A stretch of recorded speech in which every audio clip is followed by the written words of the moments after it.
11,500 crores to BR due to the political compulsions of this minority BJP government. We had the worst floods in Chennai. Sir, in Thoothukudi, we had floods which has never seen for 150 years. Till now, not a single rupee had come. Sir, there's a saying in Tamil, sir. Enakku vandha ratham, unakku vandha takkali chutney. Lakhs and crores of rupees were spent by this union government to promote Modi Ka Guarantee. After the election, Modi Ka Guarantee is gone, sir. Now, Modi Ka Insurance. You got zero. Not a single seat could you win. I feel bad for them, sir. In the previous time, 2019, they were competing with Nota. But this time, sir, Tamil Nadu people are given a little both. He fries vada through his balls. Not through the oil. We'll be supporting. Dayanidhi, please address the chair. Don't deal to please. Thank you, sir. You're very fair, sir. You tried to speak our Tirukural and tried to get our hearts, but your true heart, the Prime Minister, is venom against the people of Tamil Nadu. And in fact, sir, she visited temples there and asked the residents, do not put money into the undial. Give the money directly to the priest. Is that the way a finance minister behaves, sir? That's not the way she's a selected person.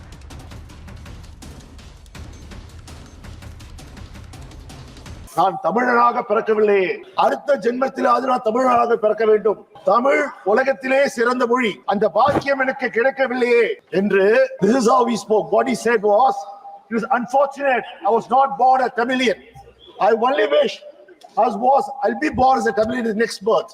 I love the language of Tamil and the people of Tamil Nadu. This is our Prime Minister before the Tamil Nadu first phase election. After the election got over, in the last phase, when he goes to Orissa, what does he say? How can he give the control of Orissa to Tamilians? He showed his anger. People of Tamil Nadu will never forget. And that is depicted here in this budget. As you try to cheat, who are Tamil people? And saying that you will support Tamil. And wherever you went, you tried to speak our Tirukural and tried to get our hearts. But your true heart, the Prime Minister, is venom against the people of Tamil Nadu, which you have said. Sir, I won't take much time in this, but speaking about the budget, sir, because even the BJP speaker who spoke, never spoke about the budget, sir. Sir, I think this time has come for the Prime Minister to take some good advice and follow our Chief Minister, Widening model Chief Minister, Thri M.K. Stalin. When my Chief Minister, Thri M.K. Stalin, became the Chief Minister of Tamil Nadu, he said, I will work not only for the people who voted for me, but also for the people who did not vote for me. It is my duty. But today, sir, our Prime Minister is not working for the people who voted for his party, but only for the parties which are supporting him. Sir, in fact, if you see, sir, lakhs and crores of rupees were spent by this union government to promote Modi Ka Guarantee before the elections. Wherever you went, televisions, radios, newspaper channels, it was all public money was used to promote the Prime Minister. Sir, after the election, Modi Ka Guarantee is gone, sir. Now, Modi Ka Insurance. What insurance? So insurance policy, premium, is being paid by the people of India to ensure that he still continues as a Prime Minister. Sir, for 3 years, the union government share of funds for Chennai's metro rail has been pending. Our Chief Ministers has repeatedly written and urged for the funds. The Chennai metro rail, phase 2, sir, which they had to give 50% of the fund. Till date, they're not given a single rupee. But our Chief Minister has said, Tamil Nadu government will fund and already put 12,000 crores in this budget, sir. Sir, we would like to know, you went to Coimbatore, you had a road show, the Prime Minister tried to appease the people of Coimbatore. Sir, we have sent you a project, our Tamil Nadu government has sent you a project for the Coimbatore metro rail, for Madurai metro rail. No response, nothing has come back for you. Sir, our Tamil Nadu government has made a request for the Tambaram Chengalpet elevated express. Till now, no mention of the funds order. Sir, For 10 years, the middle class has burned the brunt of inflation. Rise in food prices, rise in fuel and LPG prices. Sir, let me break it, sir. Do it because right now, the Russia-Ukraine war is going on. Because of that, the Western countries are not buying the fuel directly from Russia. But those Russian fuel is being bought by India at half the rate. If the basket, petroleum basket is $120, India was getting for $60. Did any of the Indians benefit because of price reduction? No. This oil went to our Prime Minister's friends' refineries, got refined into diesel and petrol, and was exported to Europe, and they sold it at the market price. You brought windfall taxes. The first time in India, windfall taxes was brought. Sir, I would like to ask the finance minister, why don't you give us a white paper on the windfall taxes and how much of money the Ambanis and Adanis made of the Ukraine war? Sir, one has to find, sir, that to provide substantial relief for income tax. Sir, household savings has hit a record low of 5.2% of gross national disposable income in year 2023. So what do the common man get, sir? A saving of 1,458 rupees per month. That is the savings they're talking about, sir. Sir, you have announced targeted programs, irrigation and flood mitigation. Bihar gets the Koshi Mehichi intra-state link. Assam, Sikkim, and Uttarakhand are getting assistance for flood management. Himachal is getting assistance for reconstruction and rehabilitation. Sir, what about Tamil Nadu, sir? Sir, we had the worst floods in Chennai. Sir, in Thoothukudi, we had floods which has never seen for 150 years. The finance minister, Mrs. Nirmala Sitharaman, she came, she went and saw with her friends, and she said she was amongst her friends. And there, she appealed with the people, yes, we'll do something. Till now, not a single rupee had come. And in fact, sir, she visited temples there and asked the residents, do not put money into the undial. Give the money directly to the priest. Is that the way a finance minister behaves, sir? Will it be okay, sir, if I go tell my people of Tamil Nadu, don't pay taxes to the union government? Because all the money goes to other states, doesn't come to Tamil Nadu. That's not a way I elected, sorry, she's not, she's a selected person. So she's a selected person will begin.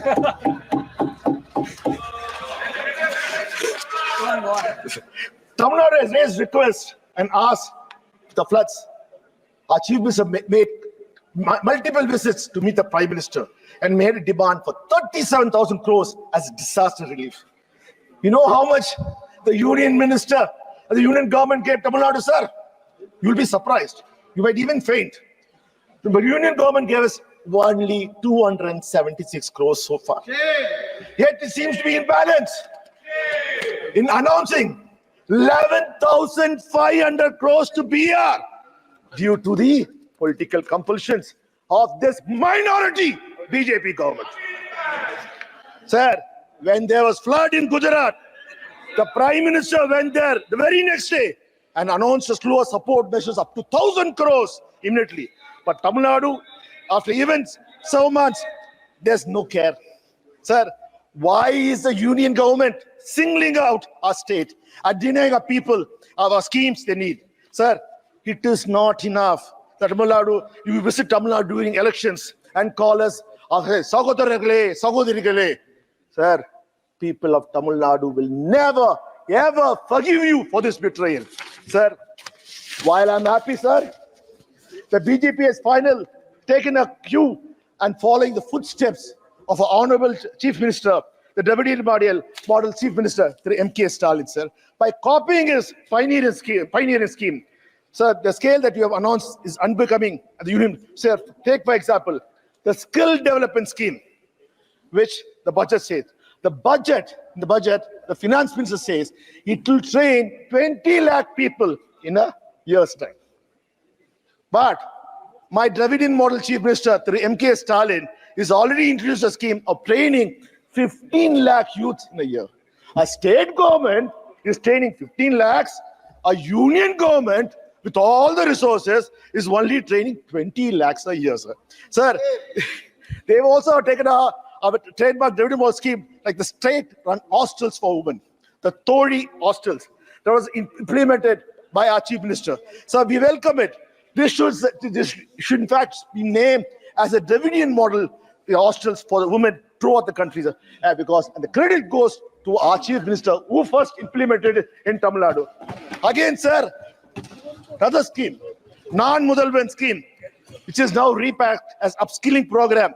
Even the India Alliance of ensuring apprenticeship and employment-linked incentive has been taken up, sir. Good for them. They're copying this, sir. But I need to remind, when the in a Congress manifesto announced this, what did Mrs. Nirmala Sitharaman said? It is unimplementable. What happened to? Probably, I think, sir, she thought it was not brought by Nehruji. Now, because, sir, the BJP has surprisingly managed to get very few votes in Tamil Nadu, sir. I feel bad for them, sir. In the previous 2019, they were competing with Nota. But this time, sir, Tamil Nadu people are given a little more. But, sir, the way this... But, sir, this time we got 40 out of 40. You got 0. Not a single seat could you win. Sir, you think people of Tamil Nadu will forgive you for this treachery? You're being so vicious against the people of Tamil Nadu. Sir, but for Andhra Pradesh, the South has been ignored. You announced a slew of schemes for your allies in Bihar and Andhra. But Tamil Nadu, Kerala, Telangana, and Karnataka have been completely ignored. Sir, we have no issues, sir. Please, we want you to support Andhra Pradesh. We want you to support Bihar. We are not against it. But do not penalize others. Yes. Do not penalize other states. This reflects very poorly on you, sir. Sir, I thought Mrs. Nirmala Sitharaman was a very learned person. She has come out with a new policy, New East angle. Sir, yesterday I was scratching my head and wondering, what is the New East? The New East of India, Bihar comes, Andhra Pradesh comes, West Bengal doesn't come, sir, and Tamil Nadu is sharing border with Andhra Pradesh, and we don't come. So, whenever convenient, she is using it. Sir, there's a saying in Tamil, sir, "Enakku vandha rattam, unakku vandha takkali chutney." That means if I get injured, blood comes for me, but if you do something, it's only a tomato chutney. Probably Mrs. Nirmala Sitharaman is suffering from selective amnesia or dementia. I do not know. In 2014, you had Chandrababu Naidu Garu as your alliance partner. We all know how badly he was treated. He had to give 2 choices for the ministry. He didn't even had a choice to pick who the minister, what portfolio could be. He had come for the swearing-in ceremony. Then alone he knew that one of his choice is going to become a minister, and that to the same civil aviation was given to them. That time, sir, the chief minister of Andhra Pradesh, Sri Chandrababu Naidu Garu, wanted an appointment with the Prime Minister Modi. He had to wait 4 months. 4 months he had to wait to get an appointment with Modi. For what? Special status for Andhra Pradesh. What all you are giving now, he wanted 10 years back. But what did our Prime Minister do in 2019, sir? He said, into a rally in Raja Mahendravaram, the PM said, the Polavaram project is an ATM for Chandrababu Naidu and his son. Sir, when he chooses you, you put a person down. But when you want to become a Prime Minister because of his health, the same ATM changes and becomes a very important machine for the country. ATM. Sir. Sir. And next thing, sir, the matter of 1 week, 15 bridges in Bihar collapsed. Normally, our Sangh Parivar would have come and said, corruption. The bridges followed. We need CBI inquiry. We need ED inquiry. But what are you doing, sir? You're giving 26,000 crores to rebuild those bridges. Sir, you are rewarding the corrupt persons in BR because you want to stay in power and you say you're pure. How can we accept that, sir? Sir, there was a lot of hope in the budget. If everyone thought it'd be a pro-poor budget, pro-farm budget, pro-youth budget, as we assumed, your humbling defeat would make you to come back clean and good for the people. Sir, expenditure on social service is crucial for a developing nation like India. It is the only tool we have to eradicate poverty, develop better health infrastructure, and provide a safety net for the most vulnerable. As per the government estimates, sir, they always compare the amount spent this year versus the last year to show how overall the welfare expenditure has grown at a CAGR of 12.8% education. Sir, education by 9.4, health by 15.8, and claim is a record expenditure. Sir, the devil is in the details. Looking at the figure in terms of percentage of total expenditure reveals a different story. Sir, expenditure on education was just around 1.9% for the year 2017-18, which has fallen to 1.7 in 2023-24. Medical and public expenditure has decreased from 0.8 to 0.16. Welfare schemes for the scheduled castes, scheduled tribes, and minorities have declined from 0.16 to 0.13. There is no mention of census. This is the fifth budget being presented without the census. This is the first government since independence that has failed to conduct a census even 3 years after the pandemic. Sir, you compare yourself with other countries. I'm going to become the fifth largest economy in the world. Sir, 143 countries in the world after the pandemic have conducted the census successfully and managed to get the data. So what does it mean? The government doesn't know how many people to plan for, what the state of human resources are, what the demography and economic structure are at the local, regional, and national levels. So how can we expect effective policy making for this government? One wonders if you're avoiding to conduct census because of the pressure from within your dependable allies for a caste-based census. Sir, budget lets down the poor, fails to address the growing economic equality. Sir, usually the GDP, sir, when Manmohan Singh, as the Prime Minister, former Prime Minister, took over, sir, the GDP in 2004 was 54.8 lakh crores rupees. Sir, GDP usually doubles every 10 years. When Manmohan Singh left at 2014, and the great Prime Minister Modi took in 2014, it was 105.27 lakh crores, literally doubled. Sir, that means after 10 years, let's do the maths. You should have doubled. You should have been more than 200 crores, sir. A GDP, 200 lakh crores. But your governance has brought in for 2023-24, it is only 173.82 lakh crores, sir. This shows that you are not performing as you claim to. Budgets are aimed to stimulate growth. The economic survey says India's real GDP grew by 8.2% for the year, financial year 24, marking a growth of over 7% for the third consecutive year. It forecasts that in a modest 6.5 to 7%. Sir, but what is growth? It is just the increase of a size of economy, or is it equitable distribution of wealth from the growth? Who's benefiting from the growth? Sir, is the 3.44 crore people living in extremely poverty in country. After all, they are the ones most affected by macroeconomics indicators like inflation in food prices.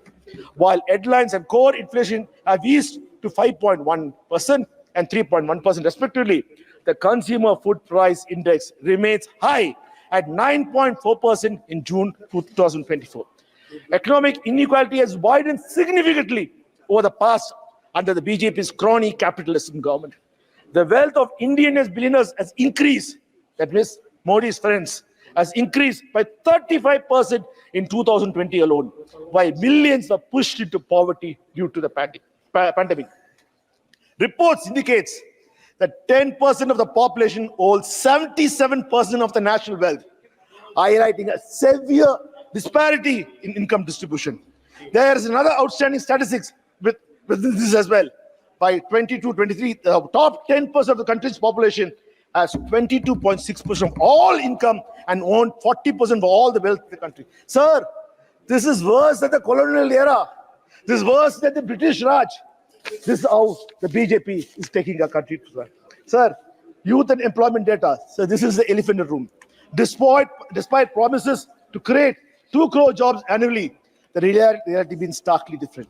The unemployment rate rose by 40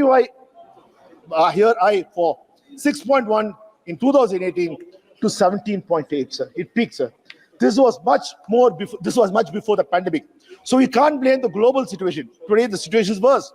One side, the Ministry of Labour and Employment is saying that as per the latest available periodic labour force survey, reports that estimate unemployment rate on usual status of person of age 15 years and above was 4.2 in 2021, 4.1 in 22, and 3.2 in 23, respectively. Sir, but the data from the Center for Monitoring Indian Economy, an independent think tank, says the unemployment rate was 8% in 2020-21, 5.9% in 21-22, and 7.3% in 2022-23. This belief is far more believable on the ground reality. According to the CMI data, the unemployment rate in India stood at 9.2% in June 24. So a sharp increase from 7% in May 24. CMI Consumer Pyramid Household shows that the female unemployment reached 18.5%, exceeding the national average in June 24. This up from 15.1% the same period last year. At the same time, male unemployment stood at 7.8, slightly higher than 7.7 in June 2023. Sir, why the labor participation rate rose to 41.4% in June 2024 from 40% in May and up from 39% in June? The rural unemployment rate rose to 9.3 in June from 6.3 in May. The urban unemployment rate climbed from 8.6 to 8.9. The contrast sharply with figures of 2014, where the unemployment rate was 5.44 during the UPA regime. So the finance ministers have highlighted the BJP's 9 crucial priorities for transforming India into a developed country by 2047.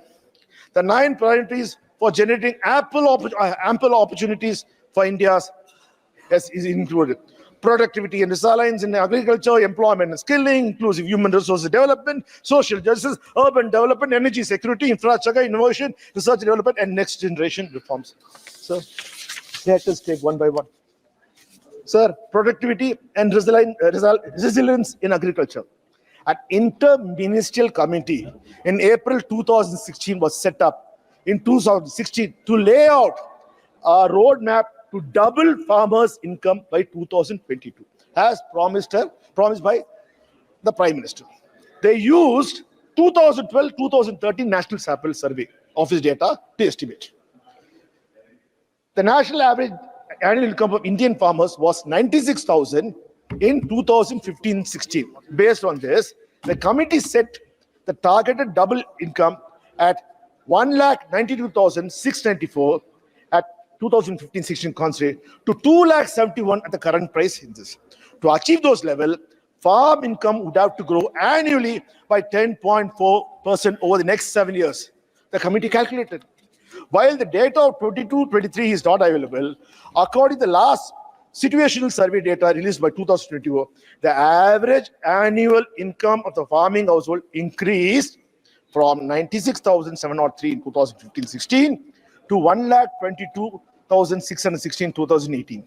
This suggests the annual growth in farmers' income has been mere 2.8%. Even this growth has been driven from non-farm income, since income from crop cultivation declined by 1.5% annually since 2015-16. Sir, at this point, when this government came, they did promise, sir. I was also surprised that a mega project of interlinking of rivers will be taken. Sir, how many rivers have they interlinked, sir? Can they give us a white paper on that, sir? They change the ministry into Jal Shakti ministry, sir, because they want to interlink rivers.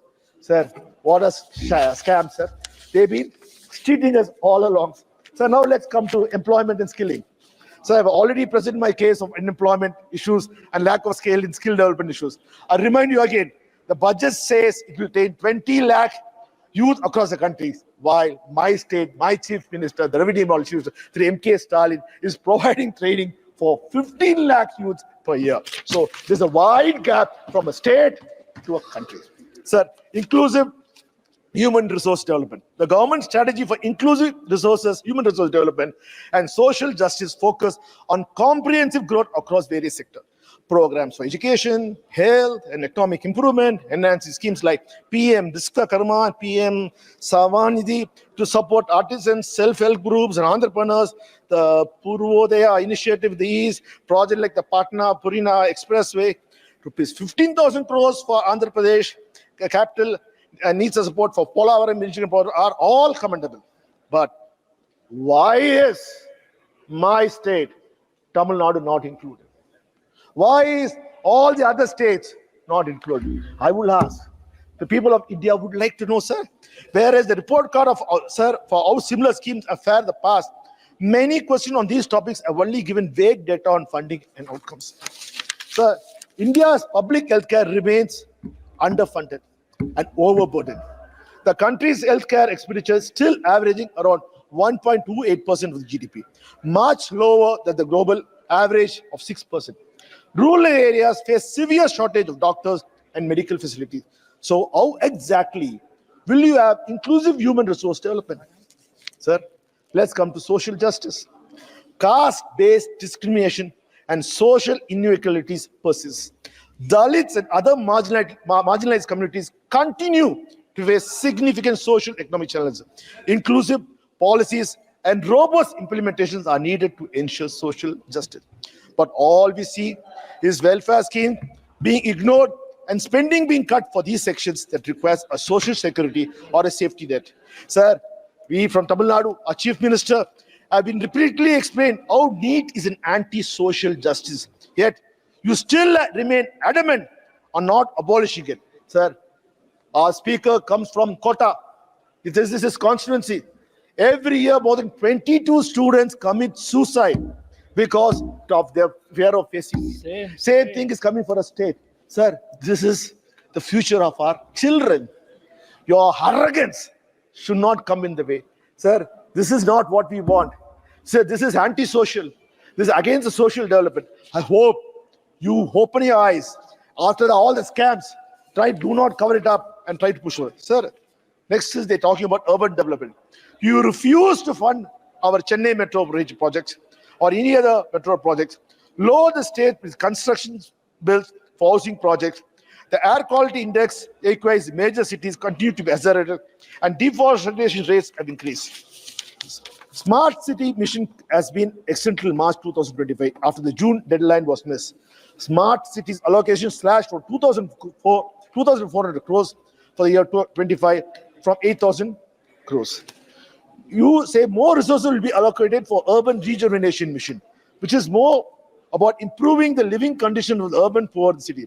But during the course of the election, we saw in Chennai when Prime Minister Modi went for a roadshow from his favorite area of Mismambalam, and he had to cross my constituency where people are staying, poor people are staying in the slum board houses. Cloths were put, like what they did for Namashetram.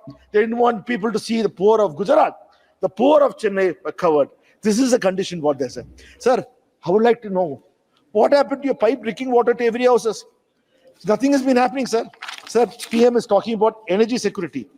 Sir, FM has announced a diversified energy plan focused on small modular nuclear reactors, rooftop solar plants, and development of indigenous technology for advanced ultra supercritical thermal power plants with much higher efficiency.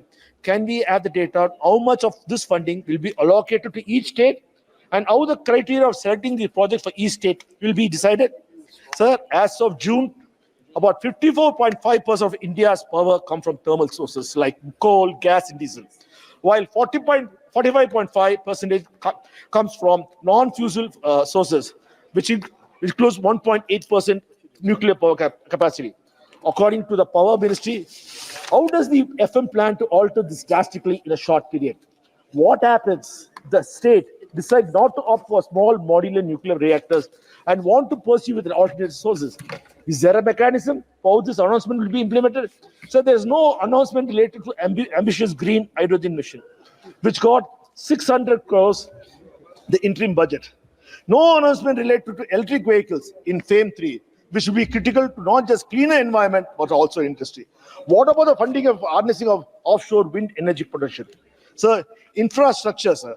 FM has announced 11.11 lakh crores for capital expenditure for 2024-25. Road and railway projects are to get nearly 50% of this outlay.